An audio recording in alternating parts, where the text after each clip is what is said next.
Shanah Tovah and Good Yentov. My name is Amy Cooper, and I am the very proud Vice President of Ritual of Congregation Beth Shalom.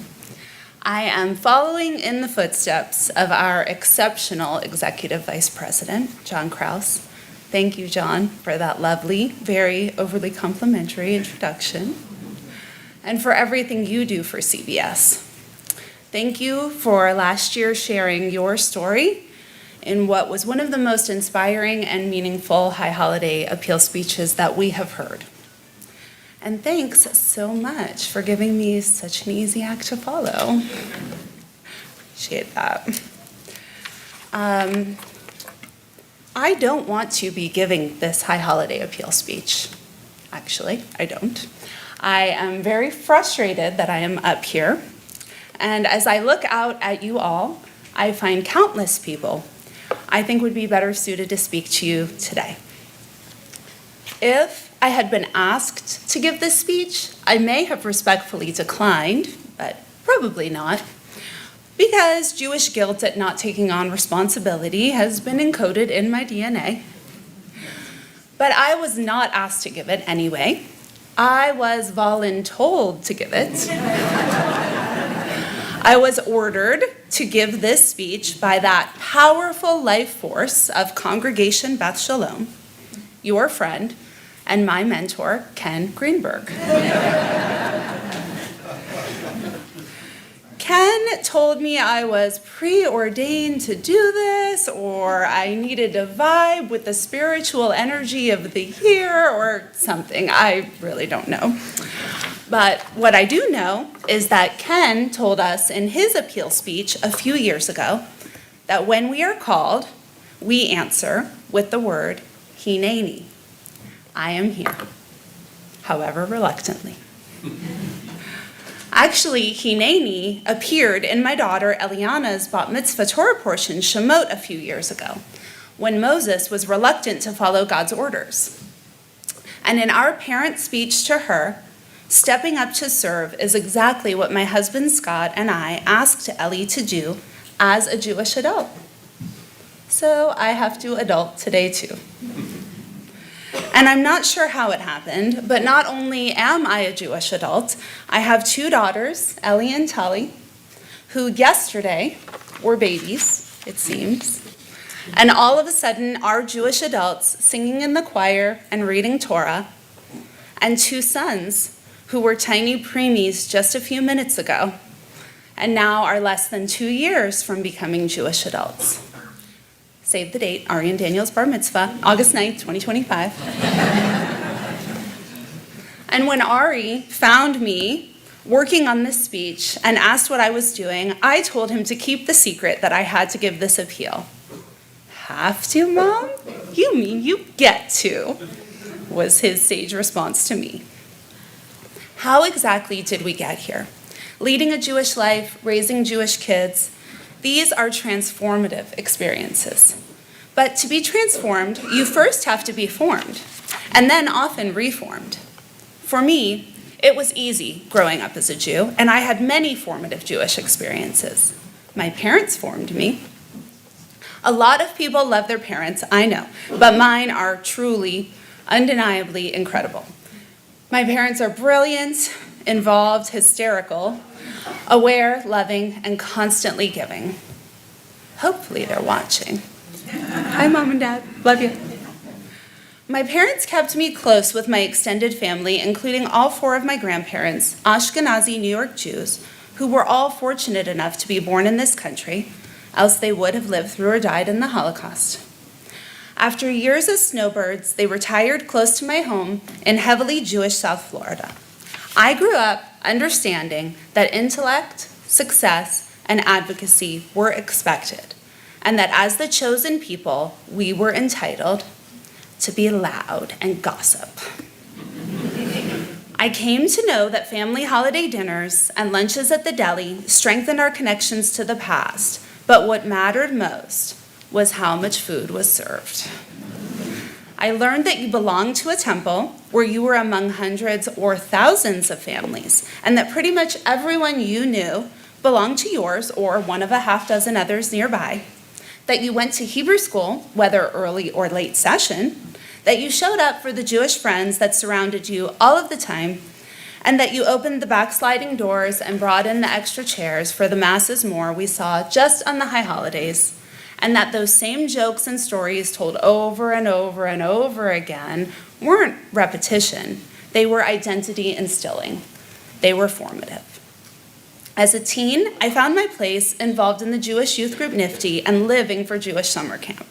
High school in Israel and the March of the Living found me. I was compelled to spend those years song leading and teaching religious school.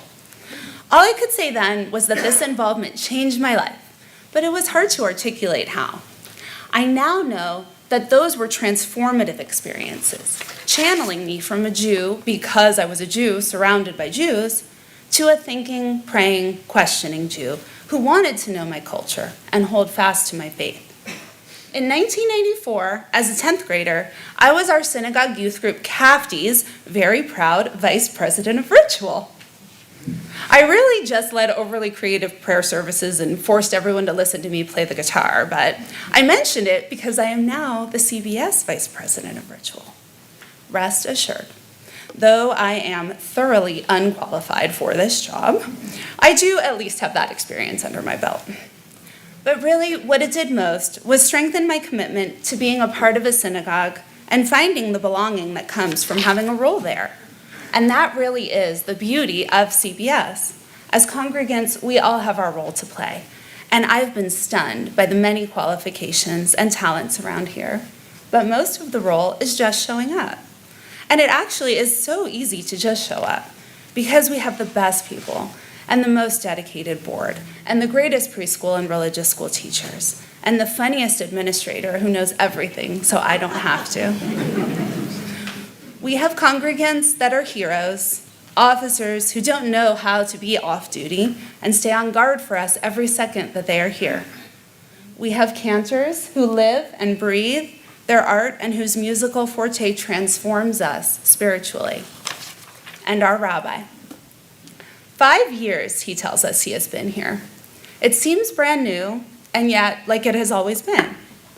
Rabbi is a true scholar, a born teacher, and a natural confidant. Erudite, yet so unassuming. Elevated, yet so approachable.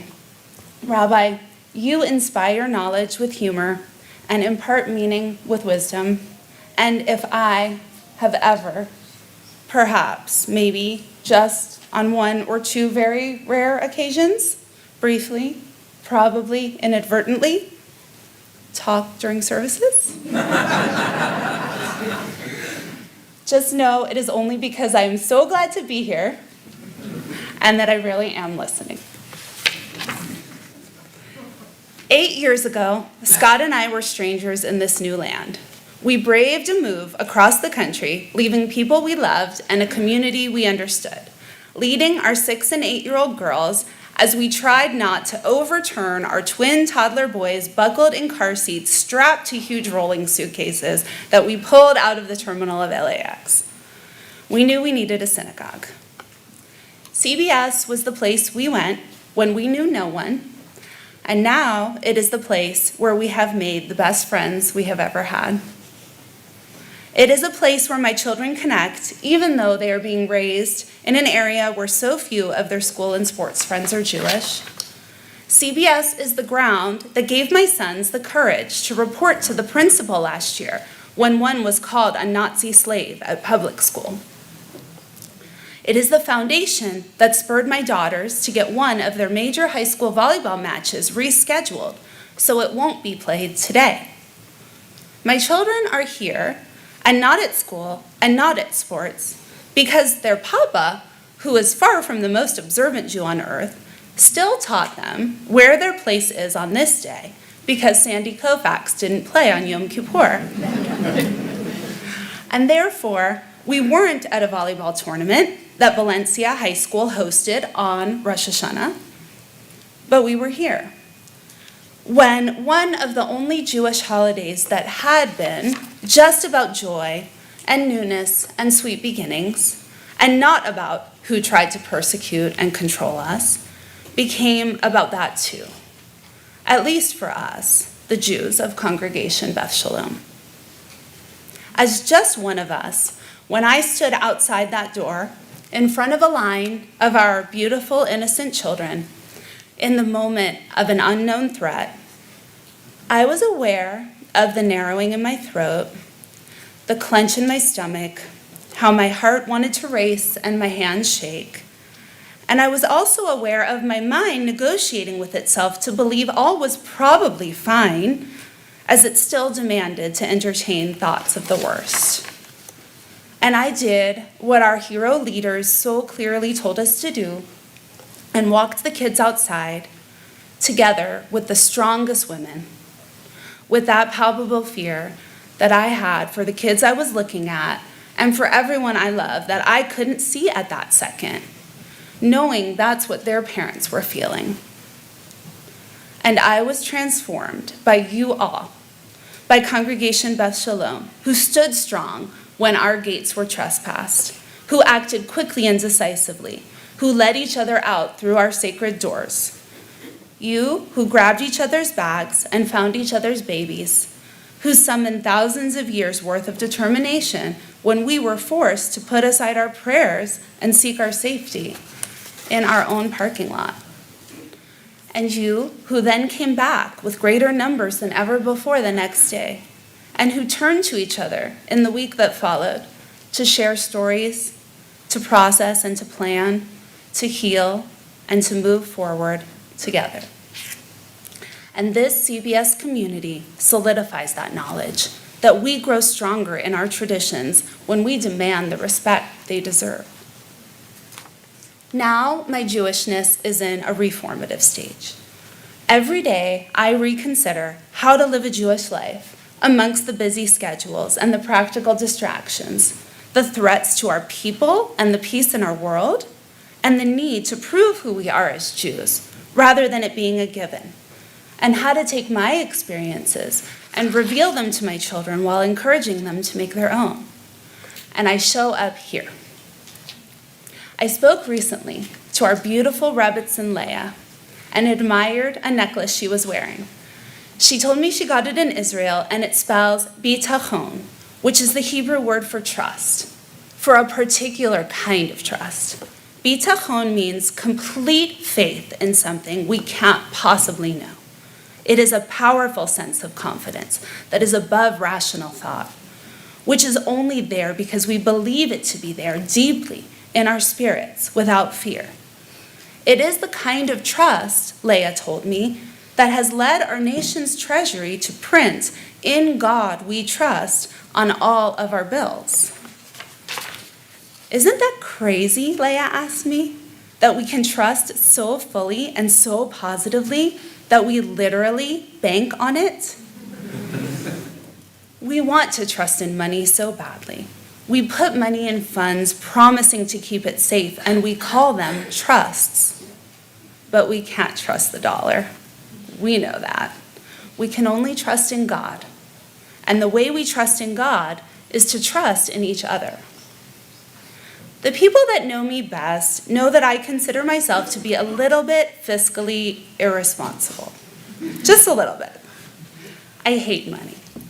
I love it, but I hate it. I love to know it's there, but I hate to think about it. I don't want to worry about it. I despise statements and budgets and spreadsheets and reports, but most of all, I hate to ask for money. Did I mention that I really didn't want to give this speech? I prefer to think about the fun stuff, the meaningful stuff, what programs we'll put on, what concerts we'll hear, what holidays we'll celebrate, what we'll teach our kids, and how we'll come together and live as Jews. And what are we eating, and when are we eating, and will there be enough food? But we all know that stuff can't happen without the money to back it. I have always had a favorite prayer, and a few years ago I learned that it was also our rabbi's favorite blessing. I was listening when he said that. It is the Shehechianu, and it is recited each time anything significant happens for the first time in the new year. The Shehechianu is about the cycle of life and the promise of what's to come, yet it doesn't appeal to or mention the future at all. It praises God for giving us the year we have just lived, for sustaining us to now. In the past year, many of us have felt love, success, belonging, and growth. Some of us had a year of unspeakable sorrow and devastating loss. In a community like this, we share experience, and from my community, I have learned that joy and grief will coexist, that courage doesn't come without fear, that light and darkness balance, but the scales can tip so far. We can't know what the future holds. We can only reflect on what's been and trust. So consider bitachon, that all-encompassing trust that we will be okay, that we will be here, and help us create it. All I know going into 5784 is that whatever else happens in my life this year, Congregation Beth Shalom will be there in a capacity I need if I show up. So consider placing your trust in CBS. Consider giving each member of your community the security, the faith, the bitachon, that this congregation will be able to provide what's needed by any one of us. Please consider giving whatever amount you can this new year to help ensure bitachon, our trust in each other. Please make sure you have a pledge card, and please make sure you have an envelope with your name on it. Please fold down the tabs indicating the amount you'd like to donate. You can fold down as many tabs as you'd like. This is a pledge to donate, so after the holiday, please go online or call our office to make your donation.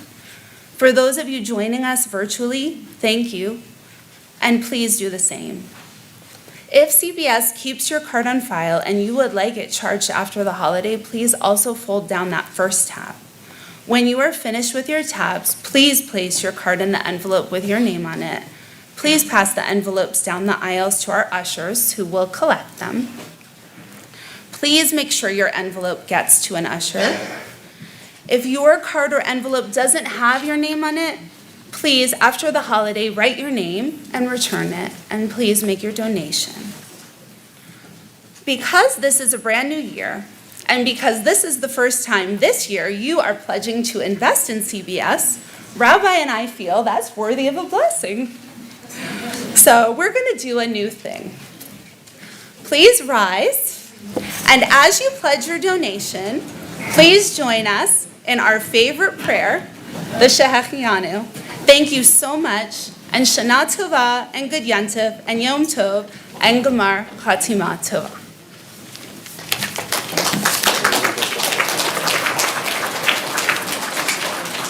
Can you help us with Shehechianu?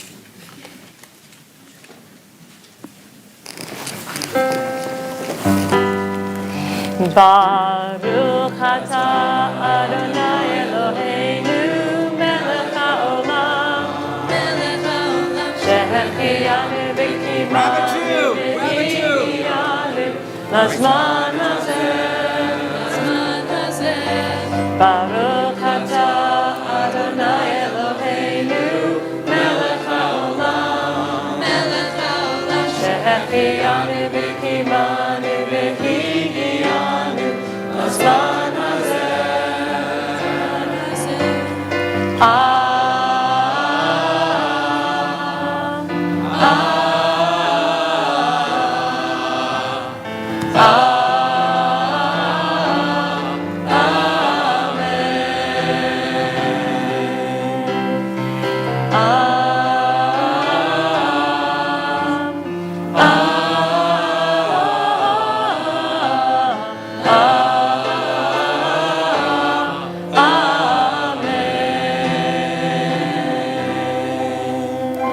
We thank you, God, for bringing us to this moment in time, and let us say, Amen.